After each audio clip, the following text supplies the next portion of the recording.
తమిళనాడు రాజకీయాలను ఆసక్తిగా గమనిస్తున్నానని అంటున్నారు మాజీ గవర్నర్ రోసయ్య. శశికళకు రాజకీయ అనుభవం లేకున్నా జయ వెనుకాలే ఉండి అన్నీ చూశారని చెప్పుకొచ్చారు. అయితే పన్నీరు సెల్వం మాత్రం పార్టీకి మంచి విధేయుడని, ప్రజల్లో కూడా పన్నీర్కు మంచి పేరుందన్నారు. ఇక ఇటు గవర్నర్ విద్యాసాగర్ రావుకు రాజకీయాల్లో మంచి అనుభవం ఉందని చెబుతున్న రోసయ్యతో మా ప్రతినిధి Rakesh face to face. Tamil Nadu రాజకీయాలు క్షణమొక మలుపు తిరుగుతున్నాయి. దేశవ్యాప్తంగా అందరి చూపు కూడా తమిళనాడులో ఎప్పుడు ఏం జరుగుతుందని దానిపైనే ఉంది. పూర్తిగా రాజకీయ నేతలు అదేవిధంగా విశ్లేషకులు కూడా అక్కడే కేంద్రీకృతమై చూస్తున్నటువంటి పరిస్థితి. ఈ నేపథ్యంలో మనతో పాటు తమిళనాడులో గవర్నర్గా పనిచేసినటువంటి కాంగ్రెస్ సీనియర్ నేత రోషయ్య గారు ఉన్నారు. ఆ రాష్ట్రంతో ఉన్నటువంటి అనుబంధం దృష్ట్యా మీరు ఇప్పుడు గమనిస్తున్నటువంటి నిశ్చితంగా గమనిస్తూ ఉంటుంటారు రాజకీయాలు అక్కడ ఏమేమి జరుగుతున్నాయి, క్షణానికి ఒక మలుపు తిరుగుతుంది. ఈ పరిణామాల మధ్య ముఖ్యమంత్రిగా శశికళ అవ్వబోతుందా, పన్నీర్ సెల్వం అవ్వబోతుందా అనే అంచనాల్లో మీరు ఏం భావిస్తారు? వెయిట్ చేసి అవకాశం ఉందనుకుంటున్నాను. వెయిట్ చూచి ఎవరవుతారో ఓహో ఈయన అయ్యాడని అనుకోవాలి తప్ప ఇప్పుడు ఫోర్కాస్ట్ చెప్పడం కష్టం. డిఎంకే ఉంది, వాళ్ళు వెయిట్ అండ్ సీగా ఉన్నారు. వాళ్ళ నిర్ణయం ఏం కాబోతుంది? ఇప్పుడు శశికళతో ఉన్న వాళ్ళందరూ శశికళతో ఉంటారా? పన్నీర్ సెల్వంతో ఉన్న ఇద్దరేనా, ఇంకేమైనా చేరతారా? ఇవన్నీ ఎవరు ఫోర్కాస్ట్ చేసే కాదు. మీరు చెప్పినట్టుగా శశికళ కానీ పన్నీర్ సెల్వం కానీ ఎవరో ముఖ్యమంత్రి అయినప్పటికీ వచ్చే ఎన్నికల నాటికి అన్న డిఎంకేకి సంబంధించిన ప్రాబల్యం ఉంటుందా, లేకపోతే పూర్తిగా మళ్ళీ డిఎంకే వైపు చోటు చేసుకుంటారా రాజకీయ పరిణామాలను, లేదంటే మళ్ళీ కొత్త పార్టీ లేకపోతే జాతీయ పార్టీకో స్థానం ఉందని అనుకుంటున్నారు? జనరల్గా అక్కడ జాతీయ పార్టీల కంటే కూడా రీజనల్ పార్టీస్కి సే ఎక్కువ ఉంటుంది కనుక ఎట్లా ఉంటుందో చూడాలి.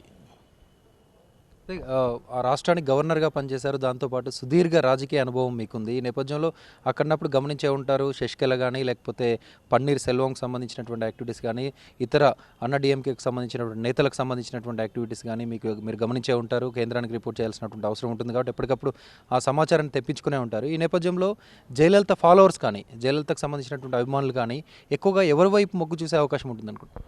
ఇది వరకు ఇట్లాంటి సిచ్యుయేషన్ ఎప్పుడు డెవలప్ కాలా, ఇప్పుడు కొత్తగా డెవలప్ అయింది. వెయిట్ అండ్ సీ, అంతకంటే చెప్పగలిగేది ఏం లేదు. అంటే పన్నీర్ సెల్వంకి కాస్త సింపతి పెరుగుతున్నట్టుగా కనిపిస్తూ ఉంది కదా ఆయన పట్ల. అంటే ప్రజల్లో ఉన్నటువంటి ఆయనకున్నటువంటి మచ్చలేనటువంటి రాజకీయ జీవితం కానీ లేకపోతే అమ్మకి నమ్మిన బంటుగా విధేయుడిగా ఉన్నటువంటి విషయం కానీ ఇవన్నీ కూడా ప్లస్ అవుతాయని అనుకోవచ్చా? అవన్నీ ఉన్నాయి, but still wait and see, అంతకంటే ఏది చెప్పగలదు. ఇక మరో కోణం బీజేపీ పన్నీర్ సెల్వం వెనకాల ఉందనే ప్రచారం జోరుగా కొనసాగుతుంది. ఇటు శశికళకు సంబంధించిన వర్గం కూడా అదే ప్రచారం చేస్తూ ఉంది. కేంద్రం దీంట్లో జోక్యం చేసుకుంది అనుకుంటున్నారా? కేంద్రం జోక్యం చేసుకుంటే అంత రహస్యంగా జోక్యం చేసుకోవాల్సిన అవసరం లేదు. ఒకవేళ ఏదైనా వాళ్ళ డిజైన్ వాళ్ళకు ఉన్నదో ఏమో తెలియదు నాకు. వాళ్ళ జోక్యం ఉన్నట్టుగా నేను తెలుసుకోవాలా. అంటే కాంగ్రెస్ నేతగా ఇప్పుడున్నటువంటి పరిణామాలు ఆ రాష్ట్రంలో కాంగ్రెస్ కాస్త బలపడడానికో లేకపోతే జాతీయ పార్టీగా అక్కడ ఆక్యుపై చేయడానికో ప్లేస్ ఉంది, స్కోప్ ఉందని అనుకోవట్లేదు. కాంగ్రెస్ నేమ్ సేక్ ఉన్నది అక్కడ. ఎవరితోనైనా కలిసి 4 సీట్లు సంపాదించుకోవడమే తప్ప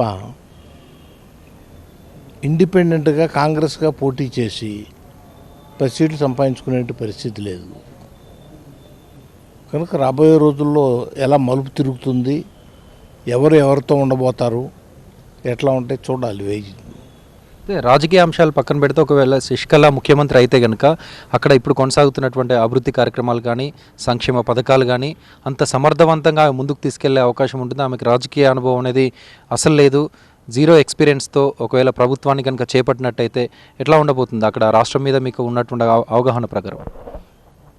ఆవిడ తెర మీదకి రాలేదు కానీ తెర వెనుకుండి అంతా ఫాలో అవుతూనే ఉన్నది.